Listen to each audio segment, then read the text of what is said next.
Hello guys, welcome back to our channel. ಇವತ್ತಿನ video ಏನಪ್ಪ ಅಂದರೆ ಈಸಿಯಾಗಿ ಚಿಕನ್ ಗ್ರೇವಿನ ಯಾವ ರೀತಿ ಮಾಡೋದು ಅಂತ ತೋರಿಸ್ಕೊಡ್ತೀನಿ. ನಮ್ಮ ಮನೇಲಿ ಯಾವಾಗಲೂ ಇದೇ ಥರನೇ ಮಾಡೋದು.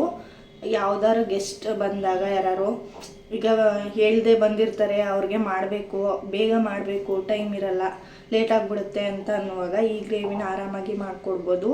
ತುಂಬ ಚೆನ್ನಾಗಿರುತ್ತೆ. ಮತ್ತು ಬಿರಿಯಾನಿ, ಚಪಾತಿ, ವೈಟ್ ರೈಸ್ ಎಲ್ಲದಕ್ಕೂ ಕೂಡ ಚೆನ್ನಾಗಿ ಕಾಂಬಿನೇಷನ್ ಆಗಿರುತ್ತೆ. ನೀವು ಕೂಡ ಈ ರೆಸಿಪಿನ ಟ್ರೈ ಮಾಡಿ. ಅದಕ್ಕೂ ಮುಂಚೆ ರೆಸಿಪಿ ನೋಡೋಕ್ಕಿಂತ ಮುಂಚೆ ಇನ್ನೂ ಯಾರೆಲ್ಲ ನನ್ನ ಚಾನಲ್ನ ಸಬ್ಸ್ಕ್ರೈಬ್ ಮಾಡ್ಕೊಂಡಿಲ್ಲ, ದಯವಿಟ್ಟು ಸಬ್ಸ್ಕ್ರೈಬ್ ಮಾಡಿಕೊಂಡು ಸಪೋರ್ಟ್ ಮಾಡಿ. ಈ ವಿಡಿಯೋ ಫುಲ್ ನೋಡಿ, ನಿಮಗೆ ಯೂಸ್ಫುಲ್ ಆಗಿರುತ್ತೆ ಅಂತ ಅಂದ್ಕೊಂಡಿದ್ದೀನಿ. ಈಗ ವಿಡಿಯೋ ನೋಡೋಣ ಬನ್ನಿ. ಇವಾಗ ನಮ್ಮ ಮನೆಯವರು ಚಿಕನ್ನ ತರಕ್ಕೆ ಹೋಗಿದ್ದಾರೆ. ಅಲ್ಲಿ ಅಷ್ಟೊತ್ತೊಳಗೆ ಅದಕ್ಕೆ ಏನೇನು ಬೇಕೋ ಅದನ್ನೆಲ್ಲ ರೆಡಿ ಮಾಡಿ ಇಟ್ಕೋತೀನಿ ನಾನು.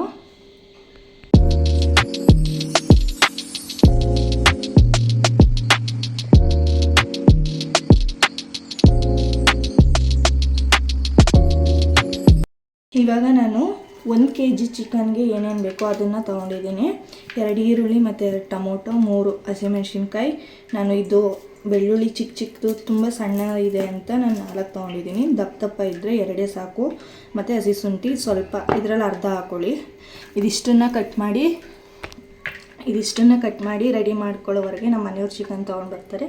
ಆಮೇಲೆ ಯಾವ ರೀತಿ ಮಾಡೋದು ಅಂತ ತೋರಿಸ್ಕೊಡ್ತೀನಿ.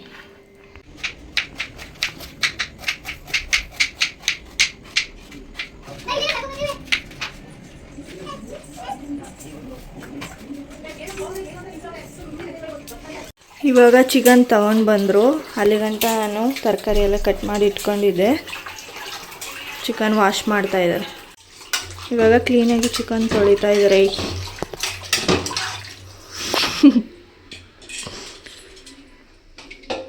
ಇದನ್ನೆಲ್ಲ ಏನೇನು ತಗೋಬೇಕು ಅಂತ ಅದನ್ನೆಲ್ಲ ಕಟ್ ಮಾಡಿ ಇಟ್ಕೊಂಡಿದ್ದೀನಿ. ಇವಾಗ ಆಡ್ಸೋಕ್ಕೆ 2 ಟೊಮೊಟೊ ಕಟ್ ಮಾಡ್ಕೊಂಡಿದ್ದೀನಿ ದಪ್ಪಕ್ಕೆ.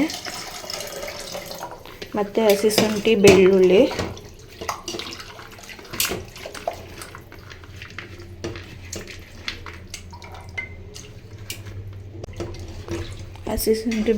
ಮತ್ತು ಚಕ್ಕೆ ಲವಂಗ ಹಾಕೋತೀನಿ.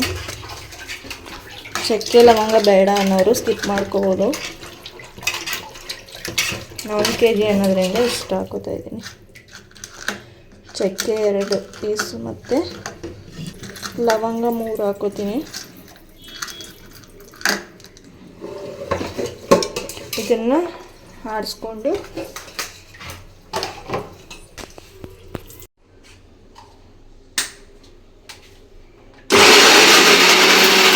ಇದು ನಮ್ಮ ಮನೇಲೇ ಮಾಡಿರೋದು ಖಾರದ ಪುಡಿ. ಒಣಮೆಣ್ಸಿನ್ಕಾಯಿ ಮತ್ತು ಧನಿಯಾನ ಹಾಕಿ ಪುಡಿ ಮಾಡಿಸಿರೋದು. 1 kgಗೆ ನಾನು 2.5 ಸ್ಪೂನ್ ಹಾಕೋತೀನಿ. ನೀವು ಈ ಥರ ಮಾಡಿಸಿಟ್ಕೊಂಡಿಲ್ಲ ಅಂದರೆ ಅಚ್ಚ ಖಾರದ ಪುಡಿ ಮತ್ತು ಧನಿಯಾ ಪುಡಿನ ಮಿಕ್ಸ್ ಮಾಡಿ ಹಾಕಿ ಕ್ಲೀನಾಗಿ ರುಬ್ಕೋಬೇಕು. ಕ್ಲೀನಾಗಿ ಈ ರೀತಿ ರುಬ್ಕೊಂಡು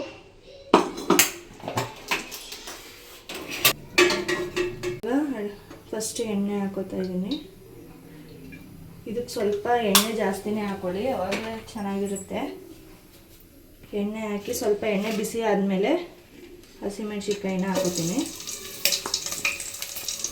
ಮತ್ತು ಈರುಳ್ಳಿನ ಆಡ್ಸೋಕೆ ಹಾಕ್ಬಾರ್ದು, ಒಗ್ಗರಣೆಗೆ ಮಾತ್ರ ಹಾಕೋದು. ಈ ರೀತಿ ಉದ್ದನೇ ಕಟ್ ಮಾಡ್ಕೊಳ್ಳಿ, ಉದ್ದುದ್ದಕ್ಕೆ.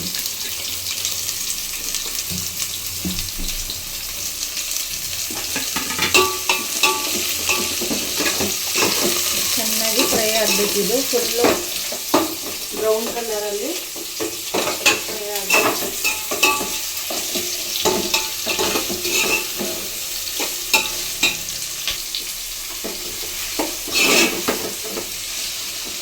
ಇದು ಈರುಳ್ಳಿ ಸ್ವಲ್ಪ ಸಾಫ್ಟ್ ಆಗೋಕ್ಕೆ ಸ್ವಲ್ಪ ಉಪ್ಪನ್ನ ಹಾಕೋತೀನಿ ನಾನು.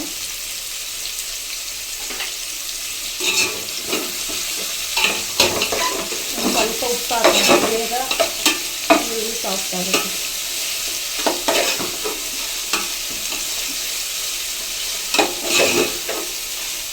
ಇವಾಗ ಇಷ್ಟು ಈರುಳ್ಳಿ ಬೆಂದಮೇಲೆ ಚಿಕನ್ ಹಾಕೋತೀನಿ. ಕ್ಲೀನಾಗಿ ವಾಶ್ ಮಾಡಿರೋ ಚಿಕನ್ನ kg ಅಳತೆ ಮಾಡ್ತಾ ಇರೋದು. ನೀವು 1/2 kg ಮಾಡ್ತೀರಾ ಅಂದರೆ 1 ಈರುಳ್ಳಿ 1 ಟೊಮೊಟೊ ಈ ಥರ ಅಳತೆ ಮಾಡ್ಕೊಳ್ಳಿ. ನಾವು 1 kg ಆಗಿರೋದ್ರಿಂದ ಎಲ್ಲ 2 ಹಾಕಿದ್ದೀನಿ. 2 ಈರುಳ್ಳಿ 2 ಟೊಮೊಟೊ ಆ ಥರ. ಇವಾಗ ಚಿಕನ್ ಹಾಕ್ಬಿಟ್ಟು ಸ್ವಲ್ಪ ಅರಿಶಿನ ಪೌಡ್ರು,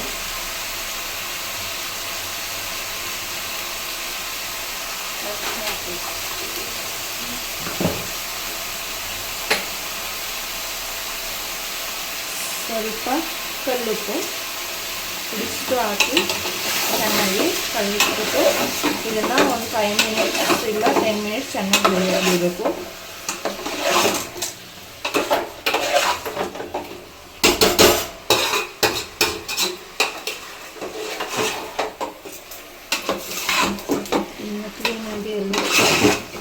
ನೀರೆಲ್ಲ ಏನು ಹಾಕಕ್ಕೆ ಹೋಗಬೇಡಿ, ಅದೇ ನೀರು ಬಿಡುತ್ತೆ ಚಿಕನೇನೆ. ಅದು ಚೆನ್ನಾಗಿ ಬೆಂದಮೇಲೆ ನೆಕ್ಸ್ಟ್ ಏನು ಮಾಡಬೇಕು ಅಂತ ಹೇಳ್ಕೊಡ್ತೀನಿ. ಅಲ್ಲಿವರೆಗೆ ಅನ್ನಕ್ಕೆ ಇಟ್ಬಿಡ್ತೀನಿ. ಅದು ಚಿಕನ್ ಬೇಯೋವರೆಗೆ ಅನ್ನಕ್ಕೂ ಇಟ್ಟಿದ್ದೀನಿ. ಇನ್ನೊಂದು 5 ಮಿನಿಟ್ಸ್ ಇದು ಚಿಕನ್ ಚೆನ್ನಾಗಿ ನೀರೆಲ್ಲ ಸುಂದ ಮೇಲೆ ನೆಕ್ಸ್ಟು ಮಸಾಲೆ ಹಾಕಬೇಕು. ಕೀರ್ತಿ ಅವರೇ,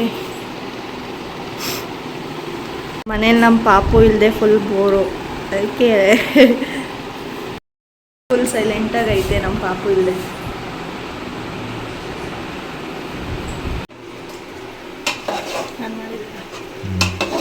ಇವಾಗ ಚಿಕನ್ನು ಚೆನ್ನಾಗಿ ಬೆಂದಿದೆ, ನೀರೆಲ್ಲ ಸುಂದೋಗಿದೆ. ಅದಕ್ಕೆ ನಾವು ಆಡಿಸಿಟ್ಟಿದ್ವಲ್ಲ ಆ ಮಸಾಲೆನ ಹಾಕೋದ್ರಿ.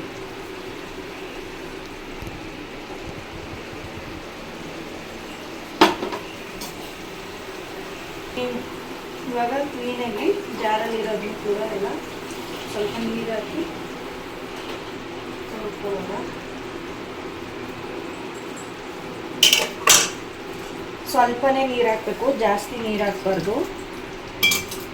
ಯಾಕಂದರೆ ಚಿಕನ್ ಆವಾಗಲೇ ಫುಲ್ ಬೆಂದಿರುತ್ತೆ. ಇವಾಗ ಮಸಾಲೆ ಇರೋಕ್ಕೋಸ್ಕರ ಸ್ವಲ್ಪ ನೀರು ಹಾಕಿ ಚೆನ್ನಾಗಿ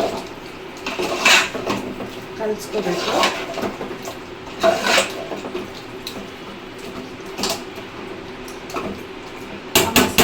ಹಸಿ ಮಸಾಲೆ ಅಲ್ವಾ, ಅದಕ್ಕೋಸ್ಕರ ಸ್ವಲ್ಪ ಮಸಾಲೆ ಬೇಯಬೇಕಲ್ವ, ಅದಕ್ಕೋಸ್ಕರ ನೀರು ಹಾಕಬೇಕು. ಫಸ್ಟೇ ಖಾರದ ಪುಡಿ ಹಾಕಿದ್ದೀವಿ, ಸ್ವಲ್ಪ ಅಚ್ಚ ಖಾರದ ಪುಡಿ ಹಾಕೋತೀನಿ. ನಮ್ಗೆ ಖಾರ ಅಂದರೆ ಇಷ್ಟ. ನಿಮ್ಗೆ ಖಾರ ಅಷ್ಟೊಂದು ಇಷ್ಟ ಇಲ್ಲ ಅಂದರೆ ಅಚ್ಚ ಖಾರದ ಪುಡಿ ಹಾಕೋಬೇಡಿ.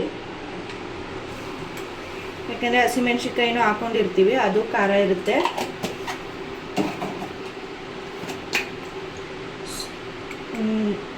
ಇಷ್ಟು ಗರಂ ಮಸಾಲ ಹಾಕೋತೀನಿ.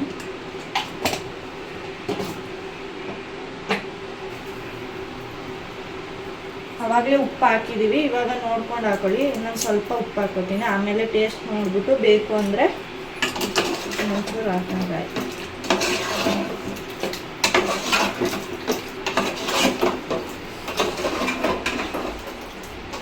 ಇದಕ್ಕೆ ಯಾವುದೇ ಥರ ಕಾಯಿ ಆಗಲಿ ಏನು ಮಸಾಲೆಗಳನ್ನ ಆಡ್ಸ್ ಮಾಡೋ ಅವಶ್ಯಕತೆ ಇಲ್ಲ. ಬೇಗ ಈಗ ಒಂದು 1/2 ಅವರಲ್ಲಿ ಮಾಡಬೇಕು ಅಂದರೆ ಆರಾಮಾಗಿ ಈ ಗ್ರೇವಿನ ಮಾಡ್ಕೋಬೋದು. ಚಪಾತಿ, ಪೂರಿ, ಅನ್ನಕ್ಕೆ, ಬಿರಿಯಾನಿ ಜೊತೆ ನಂಚ್ಕೊಳ್ಳೋಕ್ಕೆ ಎಲ್ಲದಕ್ಕೂ ಚೆನ್ನಾಗಿರುತ್ತೆ ಇದು. ಇವಾಗ ಮಸಾಲೆ ಉಪ್ಪು ಎಲ್ಲ ಹಾಕಿ ಒಂದು 5 ಮಿನಿಟ್ಸ್ ಅದನ್ನ ಬೇಯಕ್ಕೆ ಬಿಡೋದ. ಆಮೇಲೆ 5 ಮಿನಿಟ್ಸ್ ಆದಮೇಲೆ ಬಂದು ಅದು ಫುಲ್ಲು ಅದು ನೀರು ಹಾಕಿದ್ದೀವಲ್ಲ ಅದೆಲ್ಲ ಸುಂಡಿದ ಮೇಲೆ ಆಮೇಲೆ ಕೊತ್ತಂಬರಿ ಸೊಪ್ಪು ಹಾಕಿ ಟೇಸ್ಟ್ ನೋಡ್ಬಿಟ್ಟು ಉಪ್ಪು ಸರಿಯಾಗೈತಾ ಅಂತ. ಇವಾಗ ನೀರೆಲ್ಲ ಸುಂಡಿ ಈ ಥರ ಆಗಿರುತ್ತೆ ಗ್ರೇವಿ. ಈ ಕನ್ಸಿಸ್ಟೆನ್ಸಿಗೆ ಬಂದಮೇಲೆ ನಾನೊಂದು ಟ್ರಿಕ್ನ ಹೇಳ್ಕೊಡ್ತೀನಿ. ಇವಾಗ ಇಷ್ಟೊಂದು ಮಸಾಲೆ ಪೌಡರ್ಸ್ ಎಲ್ಲ ಹಾಕಿರ್ತೀವಲ್ವ, ನಮ್ಮ ಮನೇಲಿ ನಾನು ಟ್ರೈ ಮಾಡೋದು ಎಲ್ಲೂ ನೋಡಿಲ್ಲ, ಮತ್ತು ಬೈಯಕ್ಕೆ ಹೋಗಬೇಡಿ ವಿಡಿಯೋ ನೋಡ್ಬಿಟ್ಟು. ಇಷ್ಟೊಂದು ಮಸಾಲೆ ಹಾಕಿರ್ತೀವಿ, ಅದನ್ನು ಬ್ಯಾಲೆನ್ಸ್ ಮಾಡೋಕ್ಕೋಸ್ಕರ ನಾನು ಸ್ವಲ್ಪ ಸಕ್ಕರೆನ ಆ್ಯಡ್ ಮಾಡ್ತೀನಿ. ಇಲ್ಲ ಬೆಲ್ಲದ ಪುಡಿ ಇದ್ದರೆ ಸ್ವಲ್ಪ ಒಂದು ಚೂರು ಅಷ್ಟೇ, ಹಂಗಂತ ಜಾಸ್ತಿನೂ ಹಾಕಕ್ಕೆ ಹೋಗ್ಬಾರ್ದು. ತುಂಬ ಸಿಹಿಯಾಗ್ಬಿಟ್ರು ನಾನ್ ವೆಜ್ಜನ್ನು ಇದೇ ಬಿಡುತ್ತೆ. ಒಂದು ಸ್ವಲ್ಪ ಅಷ್ಟೇ. ಇವಾಗ ಅಚ್ಚಾರದ ಪುಡಿ, ಸಾಂಬಾರು ಪುಡಿ ಎಲ್ಲ ಹಾಕಿರ್ತೀವಲ್ವ, ಅವೆಲ್ಲ ಸ್ವಲ್ಪ ಬ್ಯಾಲೆನ್ಸ್ ಆಗಬೇಕು ಅಂತ ನಾನು ಹಾಕೋದು. ಈ ಥರ ಟ್ರೈ ಮಾಡಿ ನೋಡಿ. ಈ ಥರ ಮಾಡಿದಾಗ ನಮ್ಮ ಮನೆಗೆ ಎಲ್ಲರೂ ಇಷ್ಟಪಟ್ಟು ತಿಂತಾರೆ. ಮತ್ತು ಸ್ವಲ್ಪ ಕೊತ್ತಂಬರಿ ಸೊಪ್ಪನ್ನ ಹಾಕ್ಕೊಂಡು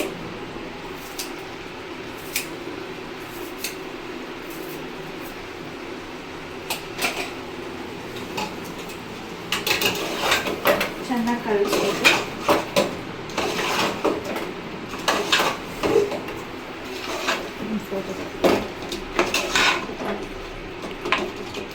ಇವಾಗ ಈ ಥರ ಫುಲ್ ಕಲಿಸ್ಬಿಟ್ಟು ಗ್ಯಾಸ್ನ ಆಫ್ ಮಾಡ್ತೀನಿ. ಚಿಕನ್ ಎಲ್ಲ ಬೆಂದಿರುತ್ತೆ, ಉಪ್ಪು ಕೂಡ ಕರೆಕ್ಟಾಗಿದೆ ನೋಡಿದ್ದೀನಿ.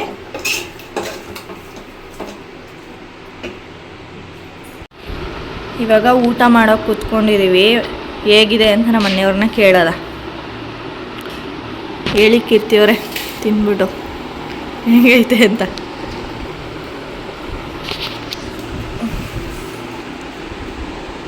ನಾವಿಬ್ಬರೇ ಇರೋದು, ನಮ್ಮ ಮನೆಯವರೇ ಹೇಳ್ತಾರೆ. ನಾವು ಯಾವಾಗಲೂ ಮಾಡೋದು ಈ ಥರ. ನೀವು ಟ್ರೈ ಮಾಡಿ, ನಾನು ಹೇಳ್ಕೊಟ್ನಲ್ಲ ಆ ಥರ ಟ್ರಿಕ್ಸ್ ಎಲ್ಲ ಫಾಲೋ ಮಾಡಿ ನೋಡಿ ಚೆನ್ನಾಗಿರುತ್ತೆ. ನಿಮ್ಗೆ ಅನ್ನಕ್ಕೆ ಈ ಥರ ಗ್ರೇವಿ ತಿನ್ನೋಕ್ಕಾಗಲ್ಲ ಅಂದರೆ ಚಪಾತಿ ಅಥವಾ ಪರೋಟ ಈ ಥರದಕ್ಕೆಲ್ಲ ಚೆನ್ನಾಗಿರುತ್ತೆ. ಟ್ರೈ ಮಾಡಿ ನೋಡಿ ಒಂದು ಸಲ. ಹೆಂಗಿದೆ ಕೀರ್ತಿಯವರೇ?